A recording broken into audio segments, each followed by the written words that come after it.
you.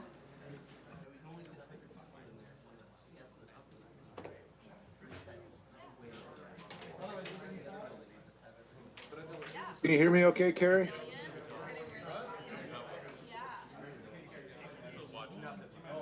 Carrie, can you hear me? I can hear you, Bobby. Anybody hear me? I can hear him. Yeah. Can you hear me, Michael? Yeah, I can hear you. Can you hear me? Yeah, I can hear you fine. Okay. Yeah. Yeah, we can hear you. We just need to turn up the volume a little bit.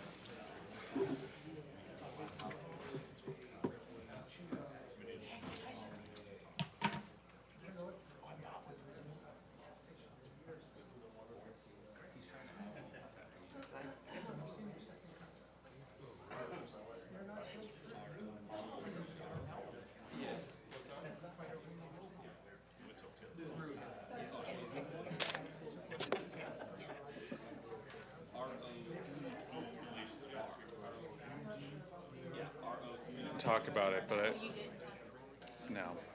Rob just said you'll bring it up for other business. Oh, well, he gave me a bunch. Yep, we got it. It's okay, we all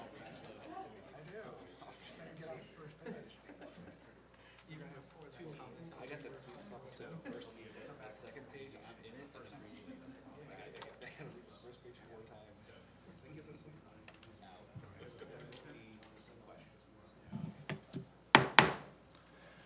All right. Hello, everyone. I'm going to start our meeting by closing executive session. This is the Port of Bellingham Board of Commissioners regular meeting for Tuesday, December 12th, 2023. It's our last meeting of 2023. I'm going to start with roll call. Commissioner Bell. Present. Commissioner Briscoe. Here. And Commissioner Shepard is here as well. All 3 commissioners are present. We have 2 advisory committees for the Port of Bellingham. They neither have meetings until next year. Both our Marine Advisory Committee, or the MAC, and the Bellingham International Airport Advisory Committee, or the BIAC, are both done with their meetings for the year, but we'll resume those meetings in 2024. The way our commission meetings work is we are always appreciative of everyone who shows up in person. Thank you for being here. We are also live streaming on Zoom and YouTube, so we have a couple different ways to participate in our meetings. We start each meeting with a public comment. We keep that first public comment to around 15 minutes, and we ask individuals to keep their comments to 3 minutes or less. We then have a second public comment after our regularly scheduled business, and that comment goes, that period goes indefinitely until we have had all the public comments that individuals wish to provide, either in person or on Zoom. We, of course, ask public comment to be respectful of staff and each other. We do not want to hear applause or cheering or anything else for public comments. And the commission may or may not ask for comments or clarification, and we will generally just thank you for your comments and take those into consideration for a later time. Okay? So, Carrie, do we have anyone signed up for public comment period? Okay. The first person I have is Brian. You can come up to the mic, sir. Let us know who you are, and we'll be keeping track of the 3 minutes. Thank you so much. My name is Brian. I live in the Birchwood neighborhood, and I'm here because I'm uniquely disappointed that the commissioners have chosen to potentially allow ABC Recycling to put a shredder in our backyard, literally. Especially Ken Bell, if you have in fact been part and parcel to the cleanups that you say you have. I've been doing this for 40 years. I've been working with Rick Franklin Corporation with Oregon State University in Oregon. We created the first steam-generated gassing off original. So 40 years I've been playing with hazmat stuff. At any rate, we have been communicating with different shredder sites all over the United States. We visited the ones that are here, and consistently there is one paradigm, 100% of the time. Employees, upper echelon employees, fight it tooth and nail. Their words to our ears. Do not allow this to transpire in your neck of the woods. If you have done the cleanups that you say, lead alone, micrograms, harmful to developing brains. We do not want or need this in our neighborhoods. Little bits of zinc in our bay will eliminate the fish habitat, anything with gills. It stops their ability to absorb oxygen. We do not want this in our bay. All of these different shredders, downwind humans, we've only been able to so far talk with around 58 of them. Not once, not twice, not 3 times.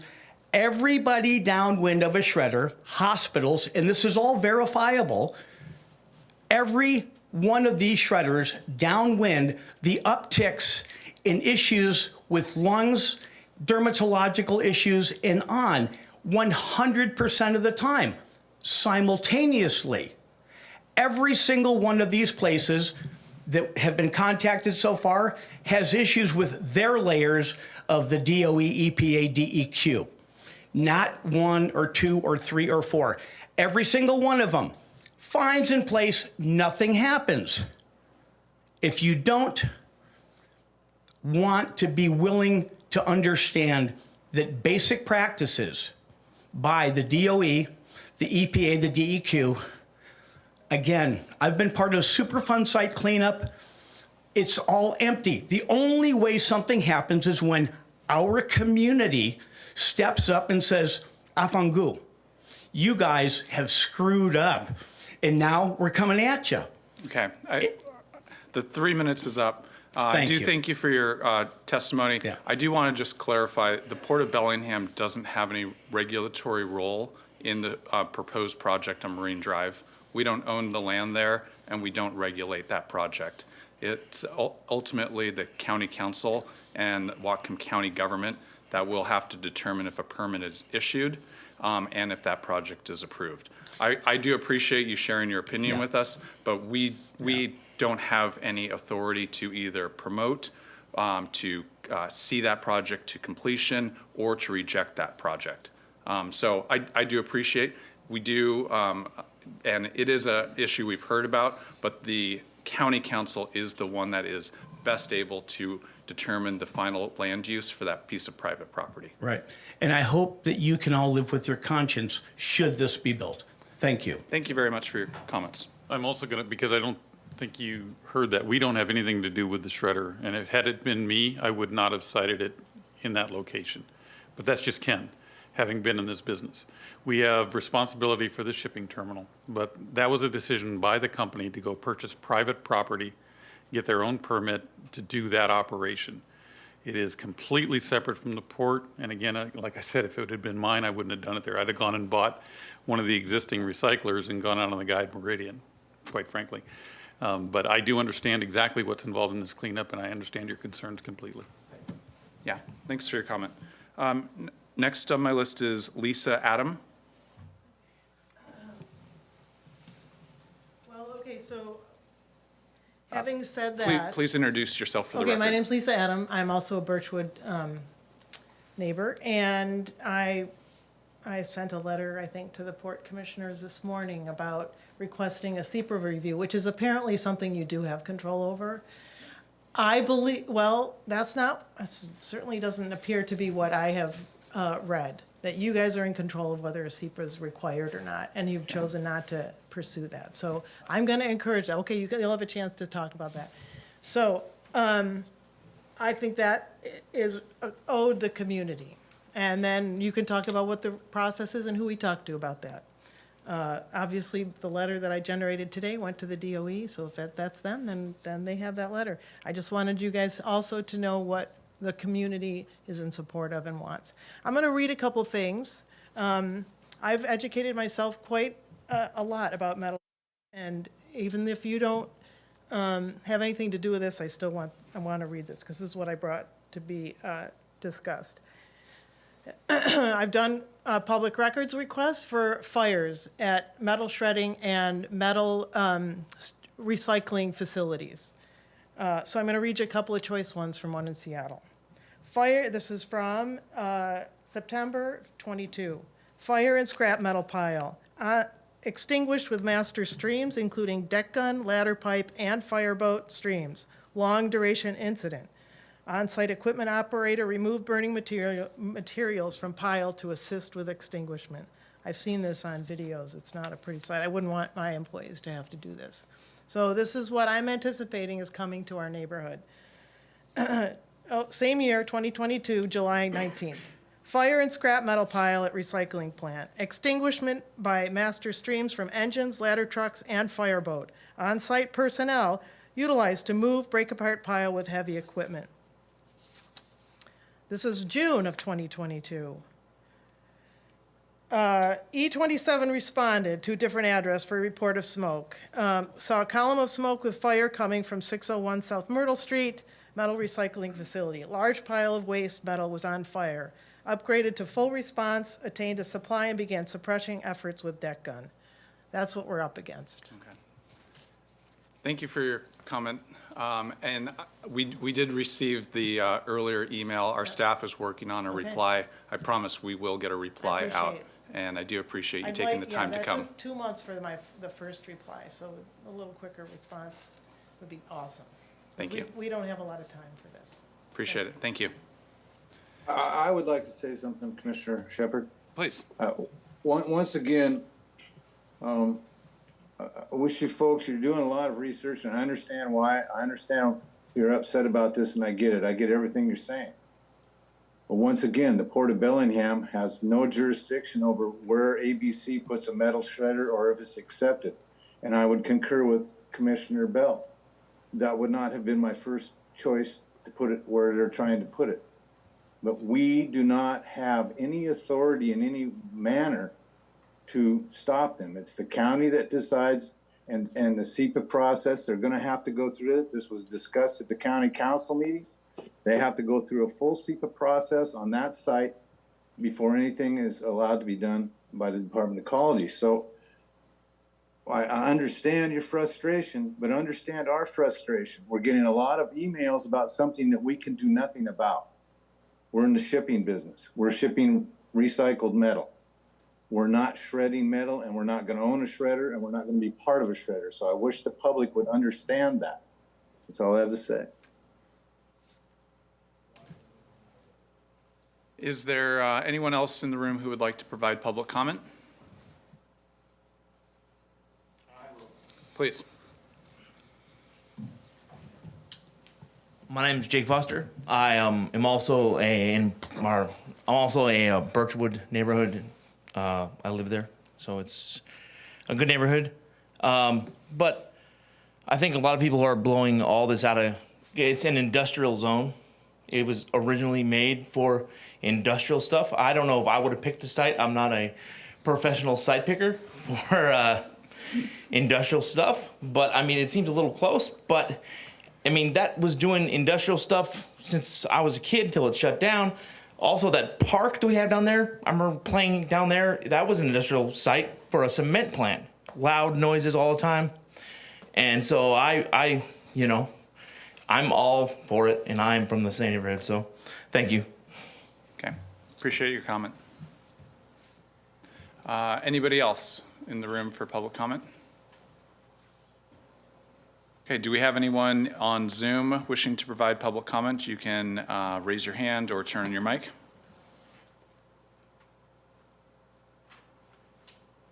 Okay, hearing none, we will have a second opportunity for public comment at the end of our regularly scheduled business. Thank you very much. All right, Carrie, we're going to move on to the consent agenda. Yeah, motion to approve consent agenda items A through P. All right, any questions or comments, Commissioner Bell? No, mine were all satisfied. Commissioner Briscoe? No, mine were all satisfied as well. That was my line. And I just have one. I want to get some clarification about the captain's locker. am I correct that this is the restaurant down there and it's being transferred? Do we know if it's going to maintain being a hub for people to meet at and enjoy connecting in the harbor? I know this is a much loved facility. I just want to make sure I'm understanding what its future may be. Good afternoon, Judy Harvey, Senior Property Manager. Myself and another colleague in the real estate division met with the purchaser, and the intent that we were told is the purchaser will continue with the same business feel, the same menu for breakfast and lunch. In addition, is exploring whether or not to add a dinner or supper items on the menu that would be different than the breakfast or lunch. But the intent is that the purchaser continue as it's always been. Great. So. It's good to hear. And Thank you for checking. I appreciate that. you're very welcome. And on behalf of the port, we would like to congratulate Jim Altman, the owner of the Web Locker. He's been a long-time port employee, or excuse me, port tenant. I feel like I know him better than some of our port employees because I've worked with him for a long time, pardon me. But just want to wish him well in his retirement. He recently had a particular age turnover on miles and decided it was time to retire. So we're pleased that he has a buyer. Great. All right. Thank you for that update. You're welcome. All right. Hearing no other questions, we can go ahead and move to the vote. Motion to approve consent agenda items A through P. Commissioner Bell? Yes. Commissioner Briscoe? Yes. I'm a yes as well. Carries 3-0. We have one presentation today. Rob, are you going to introduce this one? Yeah, so Diane Kemianka is making her way up to the mic. She's very active in the economic development community. She's the lead at the Northwest Innovation Resource Council, and she's going to make a brief presentation to you on what they're up to. It's great stuff. Thank you, Rob. And thank you, Commissioners. Diane Kemianka, Executive Director of the Northwest Innovation Resource Center. It's good to be back again to see you all. I wanted to share with you a little bit about what progress we've made since the last time we were here talking to you. So, whoops. Guess we don't want that one, do we? See if we can just get the... We get help. Yeah. So, while we're waiting on somebody to correct my incorrect punch there, thank you. What I wanted to do was talk to you today about 3 different topics. One is a little bit of an update on where we are with working with entrepreneurs, which is our primary focus. And as you'll notice, I put like for tomorrow on all of these because our focus is always on the future and on innovations and working with entrepreneurs for the future. We also have been doing quite a bit of work with workforce of late. Because we want to make sure that the businesses and the workers are up to date with the new technologies that they will need to come up with ideas for entrepreneurial activity. And then we're in the process of putting together some additional resources that will be needed for entrepreneurs. So I'll bring you up to date a little bit on that. First, the entrepreneurs, as you know, the NWIRC was created here in Bellingham in 2010. And specifically, we initially planned to do one-on-one advising for entrepreneurs, early stage innovative entrepreneurs who needed help. And we didn't want them to have to go to Seattle to get that help. So a bunch of business people got together with some of the public organizations and created the Innovation Resource Center. And we continue to think that that's a really important part of what we do, is working one-on-one with entrepreneurs. We've worked over the last year with 21 different entrepreneurs from Whatcom County and really enjoy a lot of the work that we do with them. We have been successful in working with a number of business people who volunteer their time to help with this one-on-one consulting, which is really how we're able to help people in a number of different industries.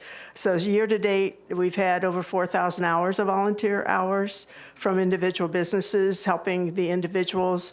317 of those were from Whatcom County individuals. The others are hours from other people in the region who come up and help entrepreneurs in Whatcom County as well. We have seen recently more a tendency to have more startups in the technology world. Originally, we were seeing more product-oriented entrepreneurs. I think this is maybe influenced by the fact that so many people from Seattle are relocating north, and they come with their skills in technology, so we're starting to see an adjustment there. We're also starting to see quite a number of more mature entrepreneurs who already have a product and a prototype and who are looking for investment money. So we're spending more time on helping them with that. And that will be interesting to see if that trend continues. But in the last couple of years, in addition to helping entrepreneurs one-on-one, we've actually started doing group cohorts. This particular cohort is a third year that we've done this, the Blue Tech Clean Tech Innovation Cohort. This was the kickoff we did at the Squalicum Boathouse. Thank you to the port for permitting us to use that space. We had a really good time. We had people from as far as Seattle coming up to join us there and learn a little bit more about what we were doing. That innovation, or that cohort, wound up being largely having participants from the maritime industry.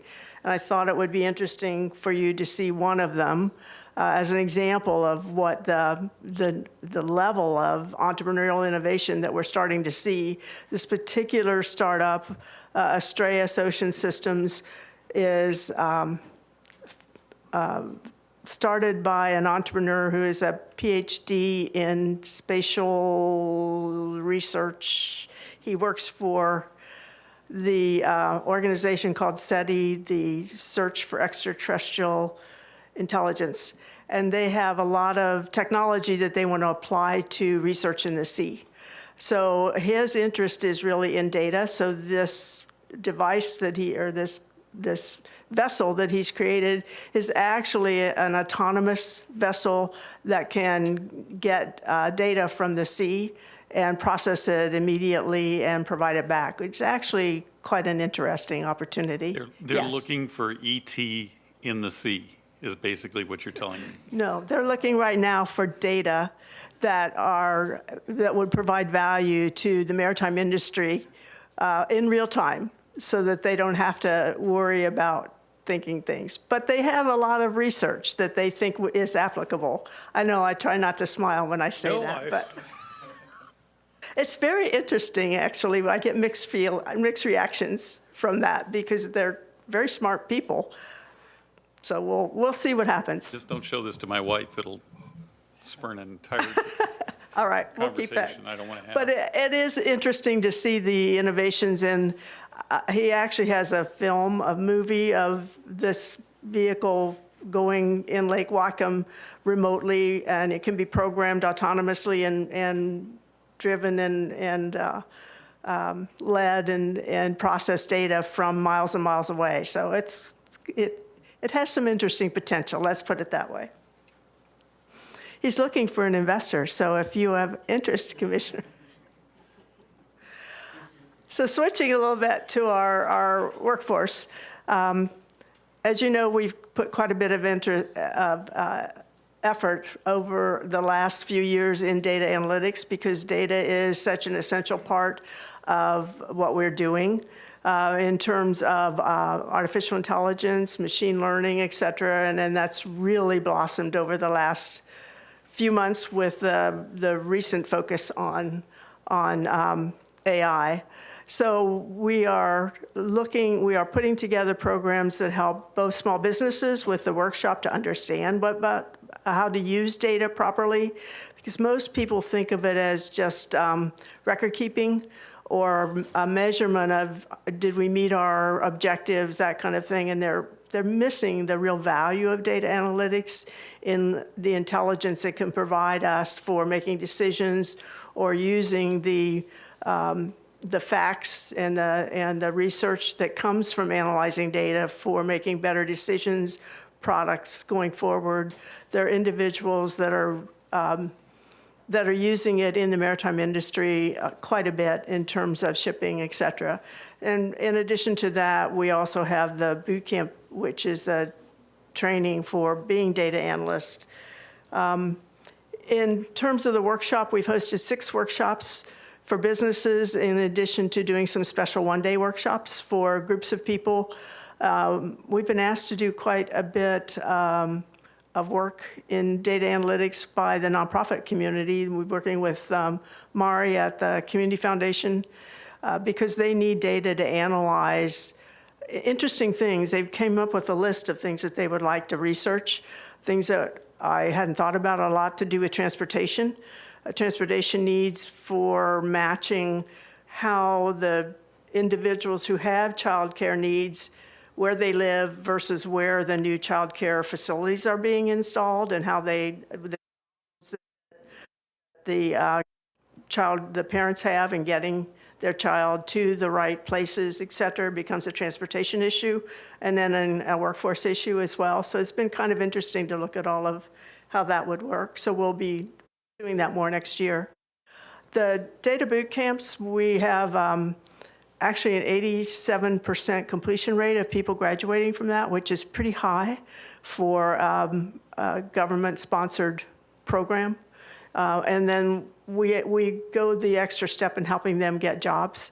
So a couple of the people that we recently graduated are interviewing with PACCAR. One is actually working with Boeing, another at a small manufacturing company, just to give you a flavor for where they are finding jobs. So we're feeling pretty good about that.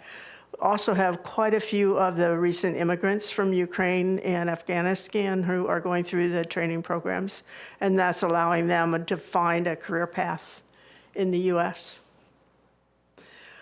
In terms of investors, we talked about the need to having greater investors going forward. We're putting quite a focus on that for next year. We've been looking at helping people get SBIR grants. I don't know if you're familiar, they're federal government grants that tie with research projects. We're seeing more and more of that as we're getting projects or startups from people who come with high-level college degrees, because a lot of college graduates get that kind of grant money, so they're accustomed to doing that. So we're putting together programs to help them get that more.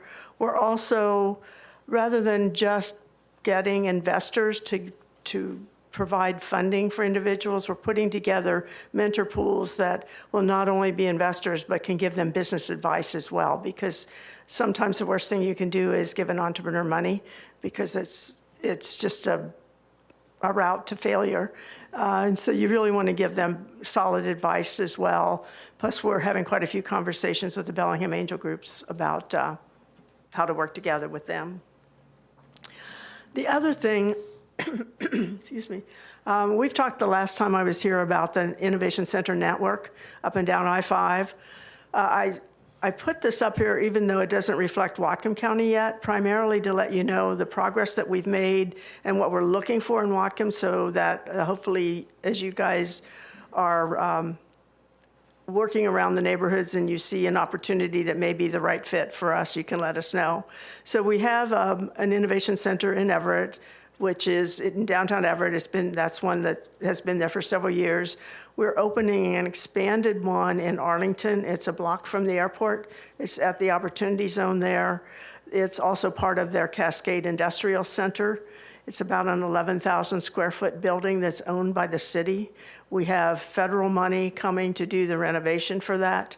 And it will be, excuse me, it will be used for startups in manufacturing and aerospace, anything that uses manufacturing equipment. About a third or so of the space will be used for a prototyping workshop, so people can have the right equipment to do the prototyping that they need.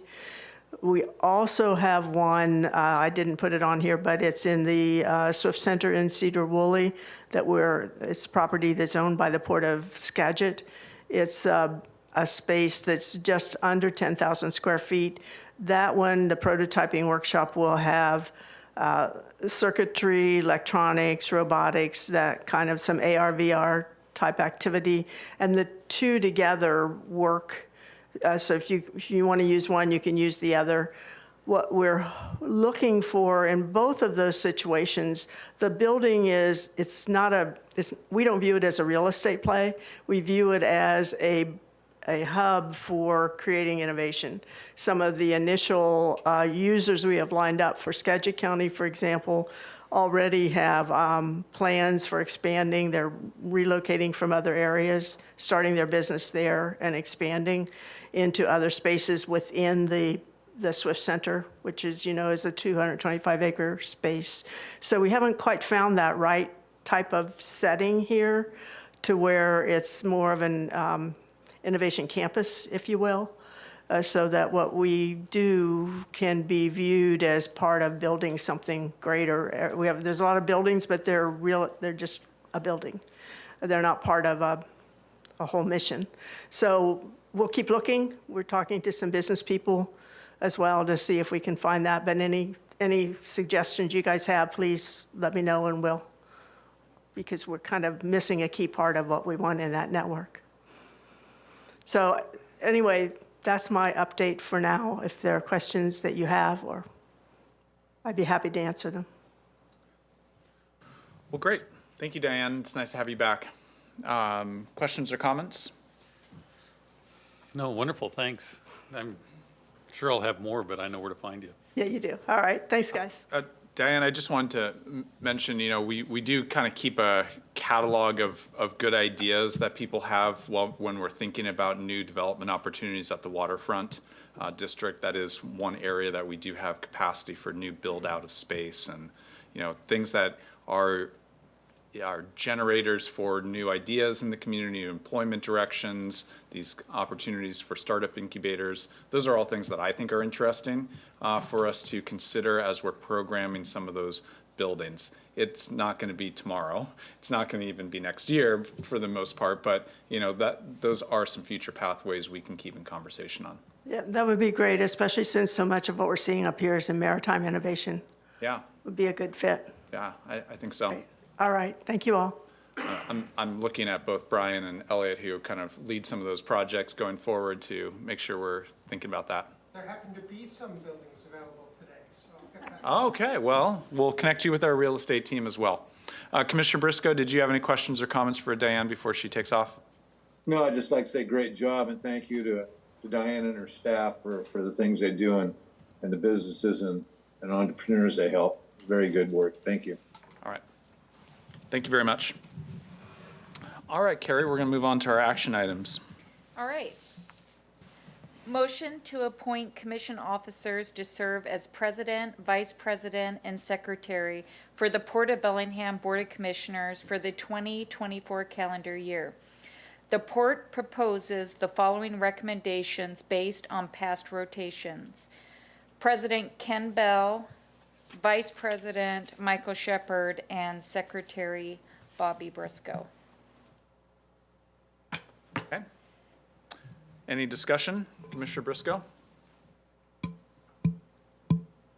No, that's fine. I think we've been doing that, and we should hold the course. I think, stay on rotation. It's fine. I mean, unless one of you guys has a hardship with one thing or the other, but whatever.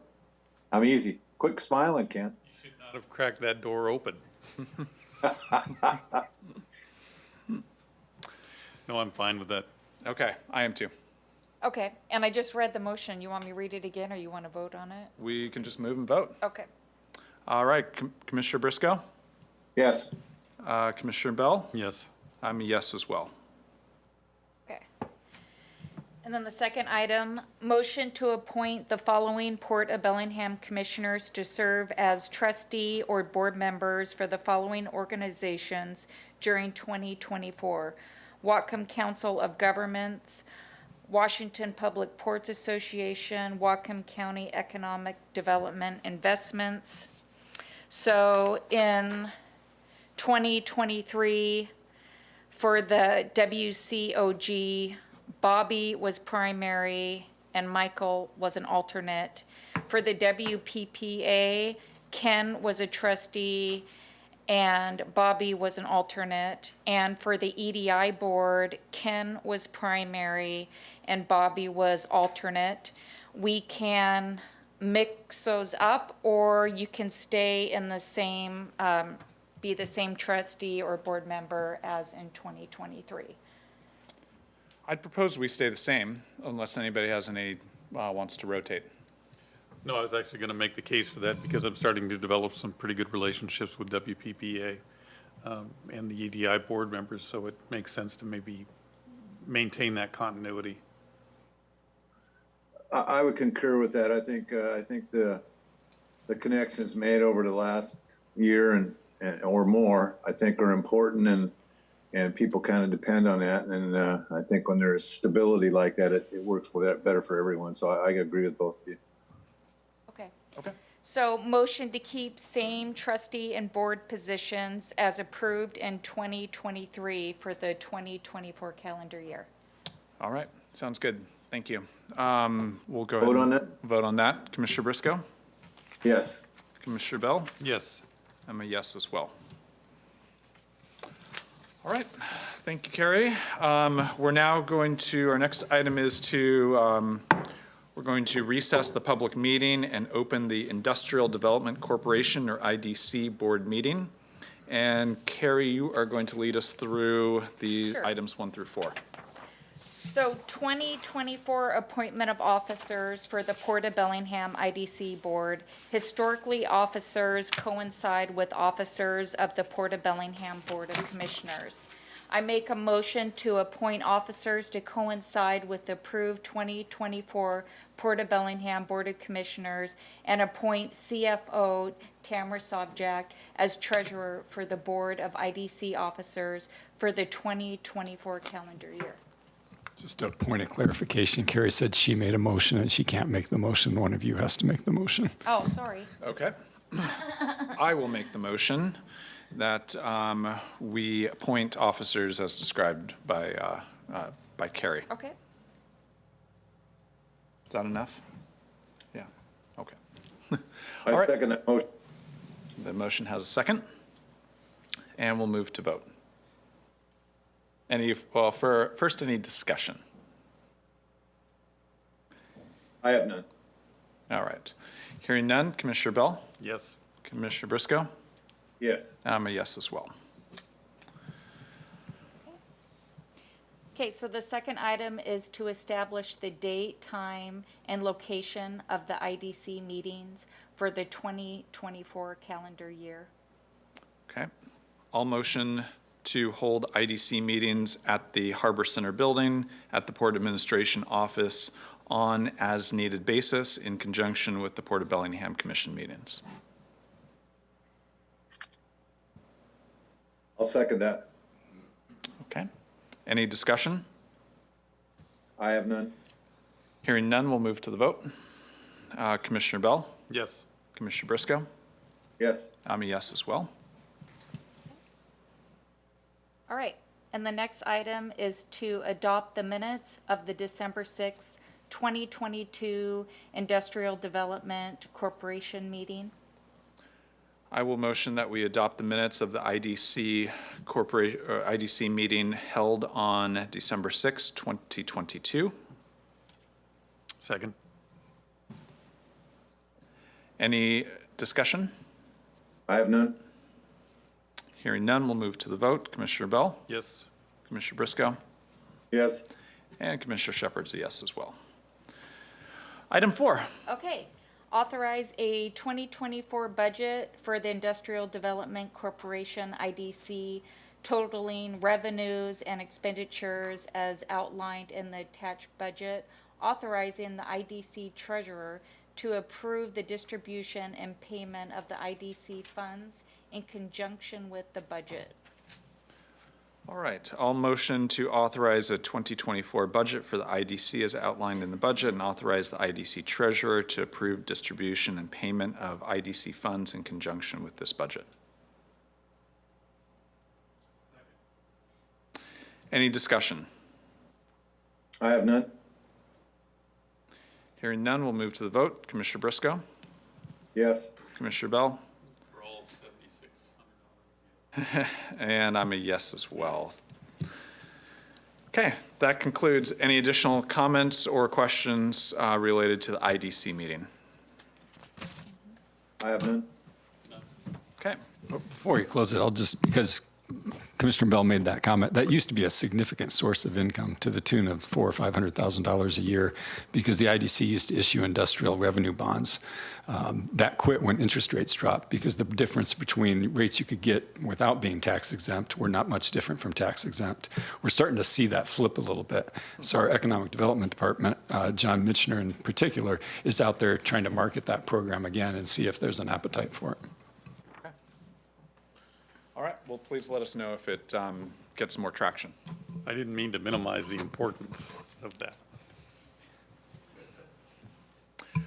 All right, I'm going to close the IDC meeting and reconvene the public meeting.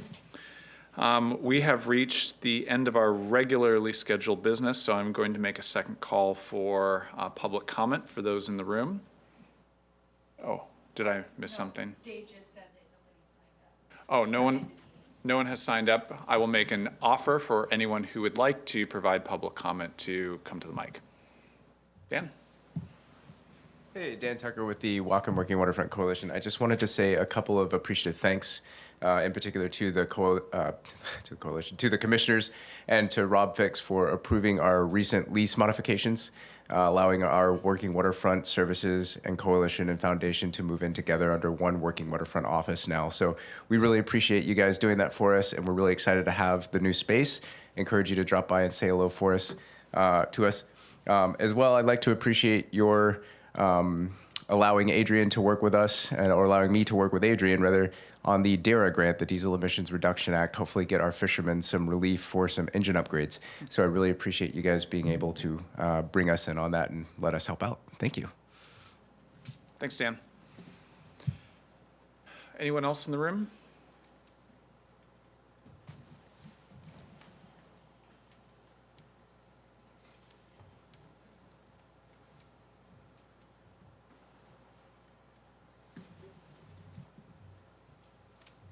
Good evening. I'm Mark Jerry, and I'm up here today to say thank you to Rob Fix for his testimony at the meeting of the whole for the City Council yesterday.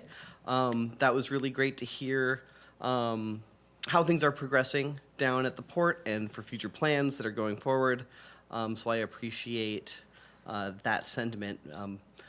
And I also want to say that a number of us spoke at the later meeting, the general session. My contribution was pointing out to the city that when there was an issue in Sunnyland in an industrial area that was next to the residential neighborhood, that any noise, which included customers to that restaurant going late into the night, and their effects in regards to traffic and other instances, were all considered industrial noise. So when with the current proposed noise ordinance, industrial noise is more than just construction sounds or trucks backing up. It is also the people and the entertainment that goes along with it, including probably the light pollution from that very large sign outside Twin Sisters for some of my neighbors. So again, thank you so much for all your hard work, and we look forward to working more on the waterfront at home. Thank you. Commissioners, if I can, on that note, I watched the city council meeting last night, and there's a pretty emotional issue on the table that not necessarily related to Bellingham, but the ILW guys did an incredible job speaking in public. It's not something they normally do. You could tell some were a little uncomfortable with it, but I was amazed at how you came across. You were very articulate. You got your message across, and I think the city council heard you. So thank you for that, and congratulations on a job well done. Nice job, and we do appreciate you attending our meeting as well. Anybody else wish to provide public comment? Anyone on Zoom wish to provide public comment?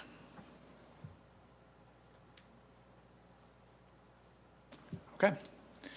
Hearing none, we will end our public we'll move in, sorry, we're not going to end yet. We're going to move into other business. I'll start with Commissioner Briscoe for any other business. No, I could probably come up with some, but I think the sideboards are already up on the plate. It's pretty full, so I have none at this time. Okay. All right, thank you. Commissioner Bell. I don't have any sideboards, nor do I have guardrails. So, thank you. So we've noticed.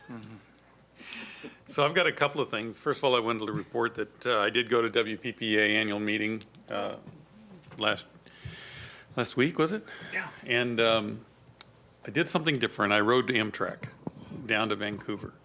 And I have to tell you, it was probably the most enjoyable experience of travel. Got to Vancouver and back on less than $100. Had an incredible train ride, got to work on the way, didn't have to go stop and start, and it cost me less than it would have for gas. So using that train was just a joy. On the way back, however, there was a landslide that took out the rail, so we had to take a bus, but even that was, we took the bus as far as Seattle and then took the train from Seattle north, but even that was enjoyable. I just wanted to put that out there. WPPA was great. The organization is doing very well. They made a transition to a new executive director, and he is phenomenal. We made the case for maintaining industrial ground as industrial ground anywhere I could to garner support from around all of the ports. Learned of a pretty extensive noise complaint from Anacortes that they handled very well, and managed to convince the neighborhood that, and the people in the area that jobs were important, and that was a minor issue at the time. So WPPA was a tremendous success and made a lot of great contacts. And as always, the most important time is probably that hour before breakfast, where you meet what I call them is just old fogies that are sitting around a table that have been port commissioners forever. I count myself among them now. Because we had some amazing discussions about ports, how they operate, and what our roles are as commissioners. So it was a tremendous time. And then the last thing I've got is I just wanted to mention that I've been watching Paper Whale as an organization and have been to a couple of their lectures and series. I want to encourage the commission to continue to stay involved with them. They have an event on the waterfront in January. We may not meet before then. We probably meet just before then, but just put it on your calendar. They've got an event on the 18th to the 20th called Fire and Story. And what an amazing group they are and what talent they have brought to this community. And any one of their lecture series, they bring in people from across the nation to have discussions with us, and I'm just absolutely impressed with what they've done for us and the value that they add to this port, to the art community, and to our waterfront. So with that, I think I'm done for the year. Oh, actually, I can't go that. No, I'm done for the year. Ken, I have a question for you. Can you hear me? Yeah. I'm afraid. Was there any discussion at the WPA about the overwater coverage, being able to save it? Is that still on the movement, or where's that at, you know? We didn't have any discussions about that, but I think Rob has something to add. Yeah, it's more of a PNWA. So another group we belong to is the Pacific Northwest Waterways Association, and they've taken up the mantle on that. And they've recently had a trip to D.C. where I believe that was discussed, and they continue to work the D.C. delegation on that issue. I'm not sure how much progress they're making. We can give you an update in the future on that. But because it's a federal issue, it's more PNWA. WPPA tends to be more state issues. Okay, thanks. I think the one last thing I wanted to say is we're not alone in this this issue of industry on the water. Every single port is dealing with industrial ground and the encroachment of housing on it. As we say, the issue's always been framed that we can't have industrial ground so close to housing, and it's absolutely backward. We've got to be careful of the housing we put around industrial ground and make sure we have buffers in between, because we can't sacrifice our industrial workplace for the gentrification. But we're not alone. Of all the ports that were there, I would say over half of them have got this issue in their community at some level. And it felt good to be able to discuss that, therapeutic at some level. So thanks for the therapy, gentlemen. Good. I just wanted to follow up, just for the public, we make sure we reiterate that staff is working on a reply to the recent email requests we've received about stormwater permitting, and we will certainly follow up on that. We have certainly acknowledge that we received some email questions and comment, and we'll get back. My other question, I saw some discussion on CityMac's property. And some questions about what was going to go in. And I know that property was kind of a sore spot for when it transitioned to CityMac, and there's been ongoing questions about its use because it is such a kind of visible location and gateway into our harbor. Where are we at with conversation on that? So, yeah, a little history. When the building was purchased by its current owner, it was a marine trades building, and the port, of course, wanted marine trades in that building. So we didn't necessarily want an Apple store in that building. We ended up with an Apple store. We were told marine electronics would be sold out of there. I think that lasted about a week, maybe a little longer. I'm probably exaggerating. But at the end of the day, marine electronics weren't sold out of there, so that's where the soreness comes from. There is a purchase and sale agreement. Port staff has been made aware of that purchase and sale agreement. We have met with the new tenant.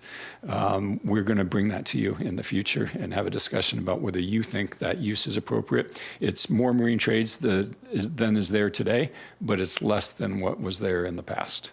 So I don't really want to disclose the buyer yet, but we will bring that to you and have that discussion probably in early January. So we don't own the building?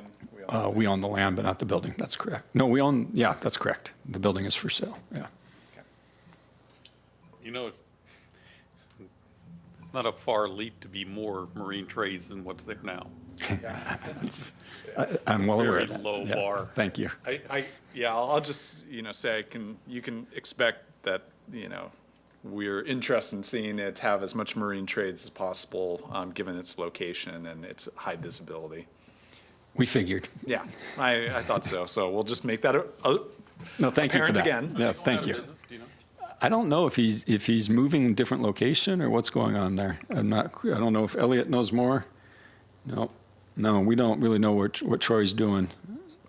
It's a completely different business that's looking to buy the building, though.